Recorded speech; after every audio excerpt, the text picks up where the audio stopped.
भाई बता रहे थे, हमारे संचालक मुझे बता रहे, पहली बार ये जयंती मनाई जा रही है। बहुत ही अच्छी शुरुआत है।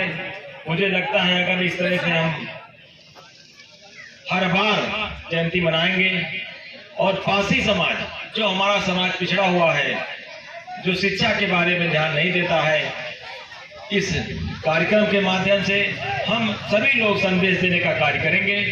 क्योंकि अगर पासी समाज शिक्षित हो जाए, पासी समाज यूनाइट हो जाए, एकता कायम कर ले, क्योंकि हम देख रहे हैं साथियों, हमारा पासी समाज बहुत बिखरा हुआ समाज है। वो अपने आप को कुछ समझ ही नहीं पाता, मैं कितनी संख्या में हूँ, कितने ताकतवर हूँ, वो अपने आप को समझ नहीं पा रहा है। लेकिन इस तरह के कार्यक्रमों के माध्यम से निश्चित रूप से हमारा पासी समाज जागरूक होगा। जब जागरूक होगा, अपने बच्चों को शिक्षा देगा, सब बच्चे शिक्षित होंगे, निश्चित रूप से पासी समाज की तरक्की होगी, पासी समाज आगे बढ़ेगा साथियों। क्योंकि देखिए, आज मैं यहाँ पे मुझे सौभाग्य मुझे आने का मौका मिला। ये कोई राजनीतिक मंच नहीं है। मैं तो हर किसी भी दल में कोई राजनीति करता हो, मैं तो यही अनुरोध करूंगा कि अगर हम पासी समाज में जन्मे हुए हैं तो हम पासी समाज के लिए जो भी हमसे योगदान हो सकता हो हमें करना चाहिए। हम देखते हैं साथियों, हमारे पासी समाज के जो भी नेतागण हुए हैं, जो भी प्रभावशाली लोग हुए हैं, वो अपने आप को केवल देखते हैं, लेकिन समाज को कभी देखने का कार्य नहीं करते। क्योंकि हमारे अभी संचालक महोदय कह रहे थे साथियों, मैं तो राजनीति में अभी 5 साल हुआ आए हुए, राजनीति में आने के पहले मैं सरकारी नौकरी कर रहा था साथियों। सरकारी नौकरी करते हुए साथियों, जो मैंने समाज की सेवा किया है, समाज के साथ साथ सब समाज की सेवा किया है। और उस समय मेरे अंदर कोई ऐसा भाव नहीं था कि मैं राजनीति करूंगा, मैं चुनाव लड़ूंगा, मैं आपसे वोट मांगूंगा, मैं आपसे सहयोग लूंगा, आपसे आशीर्वाद लूंगा।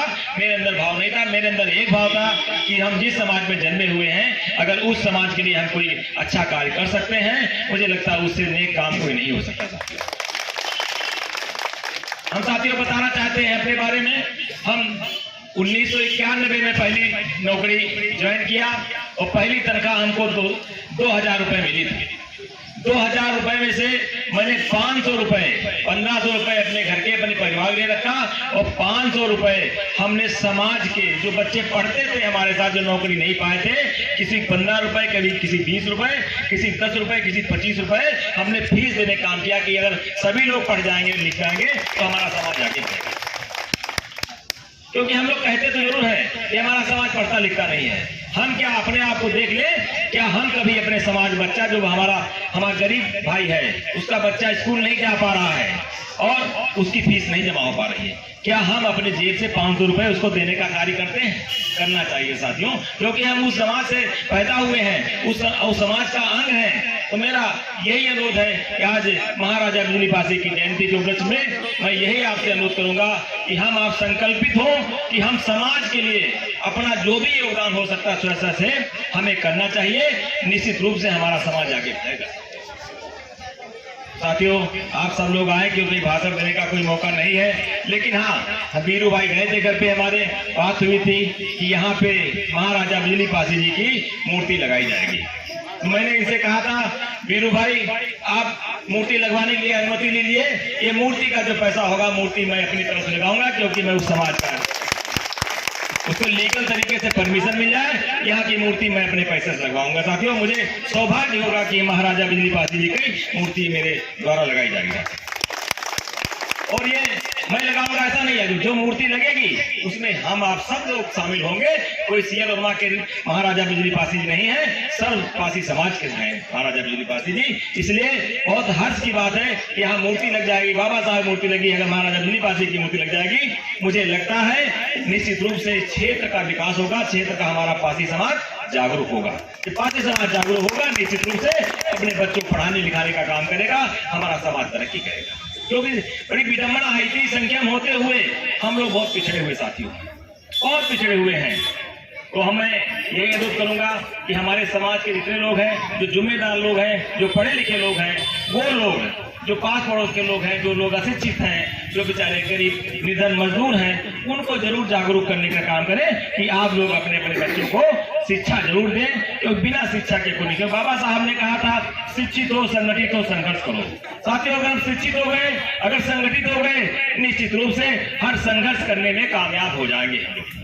तो मेरा यही अनुरोध है कि आप सब लोग आज संकल्प लें कि हम और लोग अपने समाज में जाकर के जहां जहां है ये कहने काम करेंगे कि हमें बच्चों को पढ़ाना लिखाना जरूर। साथियों, पुनः आप सभी लोगों का आभार व्यक्त करते हुए अपनी बाड़ी विराम देता हूँ।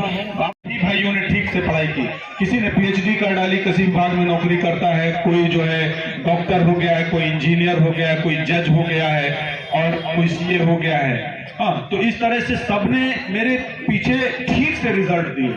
और अब मेरी दूसरी पीढ़ी, यानी कि हम भाइयों में से सबसे बड़ी मेरी दीदी है और उनका बेटा, अभी सुभाष जी ने बताया भी कि जो कुछ दिन पहले रिजल्ट आया है पीसीएसजे का, उसमें वो चयनित हुआ है, सिविल जज हो गया है। लेकिन उससे पहले भी उनको जो है असिस्टेंट प्रोफेसर की मेरिट में भी नौकरी मिली। तो ये सब बताने के पीछे कारण ये है कि साथियों, मोटिवेशन आना चाहिए कि आप भी कर सकते हो। कोई बहुत बड़ा काम थोड़े नहीं, पढ़ना ही तो है खाली। और ये भी तो नहीं कह रहा हूं कि नहीं रात दिन ही पढ़ते रहना है, बस थोड़ा सा समय निकालना है अपने बच्चों को पढ़ाने के लिए और उनको आगे बढ़ाने के लिए। अगर जो है वो आप पढ़ाई का महत्व तो समझ जाएंगे तो ये सारी चीजें आपसे भी बहुत दूर नहीं रहेंगी। और मैं जानता हूं कि अगर किसी के घर में कोई भी कांस्टेबल हो गया, दरोगा हो गया, आईपीएस हो गया, आईएएस हो गया, जज हो गया, डॉक्टर, इंजीनियर हो गया, तो वो राशन की लाइन में नहीं खड़ा होता है। वो किसी सांसद विधायक के पास जाके मदद करने के लिए नहीं जाता है कि साहब फोन कर दीजिए, आज हमको फलाने जो है वहां पर मारपीट दी है।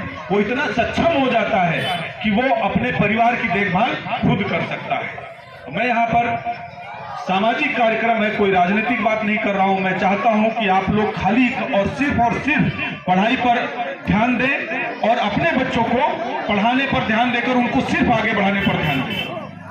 और अगर आप ये कर लेंगे तो मैं मान लूंगा कि मेरा नौकरी छोड़ना सफल हो जाएगा। मैं नौकरी छोड़ के बहुत शानदार जिंदगी छोड़ के आपके बीच में आया हूं और मैंने एक संगठन भी बनाया। मैं आपकी मदद भी करूंगा। अगर जिसके पास बच्चों को पढ़ाने के लिए महंगी कोचिंग की फीस जमा करने के लिए पैसे नहीं है, हम अपने संगठन के माध्यम से उनको कोचिंग की व्यवस्था करेंगे। उस कोचिंग के माध्यम से आप अपने बच्चों को अगर डॉक्टर बनाना चाहते हैं, इंजीनियर बनाना चाहते हैं, आईएएस, आईपीएस, जज जो भी बनाना चाहते हैं, हम उनको जो है क्लासेस करवाएंगे, उनको हम नोट्स उपलब्ध करवाएंगे और उनको हम गाइड भी करेंगे किस दिशा में पढ़ाई करनी, कैसे पढ़ाई करें जिससे कि आपको सफलता मिल जाए। तो मैं इस काम में लगातार लगा रहूंगा और इसके लिए मैं किसी से कोई पैसा नहीं लूंगा। लेकिन मैं पैसा तो नहीं लूंगा, लेकिन कुछ ना कुछ तो जरूर लूंगा, फ्री में नहीं दूंगा। ठीक है, कोई ना कोई कीमत आपको अदा करनी पड़ेगी। घबराइए नहीं, कीमत के नाम पर मैं किसी से कुछ ऐसा नहीं मांगूंगा कि आप दे ना पाए। बस इतना ही मांगूंगा कि जो बच्चा हमारे साथ जुड़ के पढ़ाई करके सफल हो जाए, वो फिर एक हमसे वादा करेगा कि वो अपने समाज में लौट के गांव में जो संसाधन विहीन लोग हैं, जिनके पास संसाधन नहीं है, पैसा नहीं है, उनकी मदद करे। नहीं ज्यादा तो कम से कम एक आदमी की मदद करे। ये मेरी फीस होगी, इससे ज्यादा मैं कुछ नहीं चाहूंगा। तो मैं बहुत ज्यादा अपनी बात को नहीं खींचूंगा क्योंकि मुझे लगता है कि बहुत सारे वक्तागण हैं, सबको मौका मिले तो मैं अपनी बात को विराम दूंगा और फिर कभी हम बैठेंगे तो अपनी जो है बातों को ठीक से चर्चा करेंगे। राजनीतिक भाषण को मैं यहाँ पर तवज्जो नहीं देना चाहता हूँ क्योंकि हमारा ये सामाजिक कार्यक्रम है। तो मैं अपनी बात को विराम देते हुए जय पासी, जय भारत, धन्यवाद।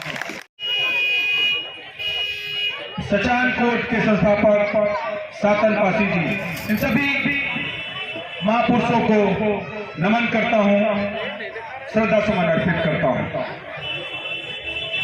साथियों, आपके पड़ोस में ही ग्राम सभा भटगांव वहीं का रहने वाला हूं और आज भी वहीं रहता हूं। कहीं शहर में घर नहीं है मेरा, मैं अभी भी गांव में ही रहता हूं और बड़े गर्व से कहता हूं मैं ठेठ देहाती हूं, अपने गांव में अपने लोगों के बीच रहता हूं। साथियों, गांव में रहने का कारण भी है। क्योंकि अक्सर मैंने देखा है जब हमारे बीच से कोई सरकारी नौकरी में आ जाता है तो सबसे पहले वो शहर की तरफ भागता है। उसको लगता है कि हमारे बच्चे नहीं पढ़ पाएंगे, या फिर उसको ये भी डर सताने लगता है कि कहीं ऐसा ना हो कि इनके बीच में रह के जो है हमारा स्टेटस थोड़ा खराब हो जाए। तो ये सारी चीज़ें जो है थोड़ा सा समाज के लिए घातक होती हैं। क्यों घातक होती हैं? क्योंकि अगर समाज से कोई पढ़ लिख के कहीं अच्छी शिक्षा पाकर कहीं अच्छे पद पर चला जाता है तो उसकी सामाजिक नैतिक जिम्मेदारी होती है कि वो अपने गांव में जाता रहे या फिर उनके बीच में किसी न किसी तरीके से बना रहे, जिससे कि उसके बाद की पीढ़ियों को मोटिवेशन मिलता रहे और वो उससे प्रेरित होकर पढ़ लिख के आगे बढ़ने के लिए प्रयासरत रहे। इसलिए गांव में रहता हूं। साथियों, मैं ये भी बता देना चाहता हूं कि मैं छोटे से गांव से निकलकर प्रयागराज पढ़ाई के लिए गया था। वहां से मैंने बीएससी कृषि स्नातक किया मैंने फुलभास्कर आश्रम पीजी कॉलेज से, और वहीं पर मैं छात्र संघ महामंत्री चुना गया था 2002 में। देश में क्या योगदान रहा है, हमने मिलकर कितनी लड़ाइयां लड़ी हैं, चाहे वह अंग्रेजों के खिलाफ हो या मुगलों के खिलाफ हो। सबसे पहले आज इस पावन पर बिजली पासी के जन्म जयंती के उपलक्ष्य में महाराज जी के चरणों में स्पर्श करते हुए उन्हें वंदन नमन करते हुए मंच को प्रणाम करता हूं। हमारे बीच में हमारे हर कदम पे लगातार साथ देने वाले हमारे चाचा राजेश्वर पासी जी, जो कि पत्रकार हैं राष्ट्रीय सहारा में और समाज के इतिहास पर समाज की हमेशा चिंता करते हैं। अभी मैं पुष्पेंद्र भाई की बात सुन रहा था, मुझे अच्छा लगा आपने इतनी चिंता की कि जब कोई भी समाज हो, जब वो पढ़ेगा तो उसको अपना अधिकार मालूम होगा, वो कभी अधिकारों से वंचित नहीं रह सकता। साथियों, चाहे वो इंडिया हो या अमेरिका हो, कोई भी कार्यक्रम होता है तो कुछ ना कुछ छंद, कुछ ना कुछ बातें, कुछ ना कुछ व्यंग राजनीतिक रूप में भूली जाती है, और कोई भी देश बिना राजनीति के चल भी नहीं सकता। अगर राजनीतिक समावेश बनता है, कोई सामाजिक कार्यक्रम होता है, तो उसमें ये बिल्कुल स्वाभाविक है कि मंच या तो बुद्धिजीवी वर्ग को दिया जाता है या तो अनुभवी वर्ग को दिया जाता है। और आज इस मंच पे वही लोग विराजमान हैं, लेकिन उनको जो सानिध्य प्राप्त हो रहा वो आप लोगों का है। क्योंकि हम लोग अगर यहाँ एकत्रित हुए हैं तो ना कोई कविता कहने आए हैं और ना कोई गीत गाने आए हैं।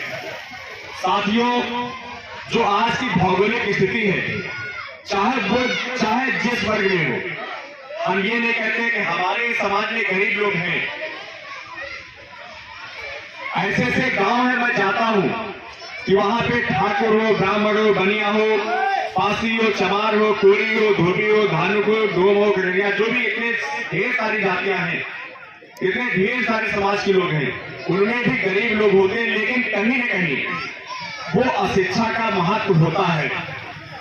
जो परिवार अपने बच्चों को पढ़ाता है, अपने बच्चों को अच्छी शिक्षा देने का प्रयास करता है, और वो बच्चे भी अपने माता पिता की मेहनत के महत्व को समझते हुए अगर वो जिस कंडीशन में माता पिता उसको विद्यालय भेजते हैं, हर माँ बाप का एक सपना होता है कि मैं जिस विद्यालय में अपने बच्चों को जिस कंडीशन में, जिस स्थिति में, जिस परिस्थिति में मैंने एडमिशन दिलाया है, वो उसके हिसाब से अच्छा विद्यालय होता है। तो बच्चों को भी ध्यान रखना होगा कि अगर हमारे माता पिता ने दिन रात मेहनत करके, मैं ये बात इसलिए कह रहा हूं क्योंकि मैं अपना परिचय बता दूं, मैं एक मकान शिरोमणि महाराजा बिजली पासी जी का आज पूरा देश जन्मोत्सव मना रहा है, और इसी कड़ी के कार्यक्रम में आज हम लोग ग्राम सभा नटपुर में महाराजा बिजली पासी जी का बड़े ही धूमधाम के साथ जन्म दिवस मना रहे हैं। आप लोग देख रहे होंगे चारों तरफ हमारे इस महाराजा बिजली पासी समिति के तत्वाधान में ये कार्यक्रम हो रहा है। इस समिति के अध्यक्ष परम सम्मानित आदरणीय सुंदरलाल रावत जी अध्यक्ष हैं, महामंत्री मुकेश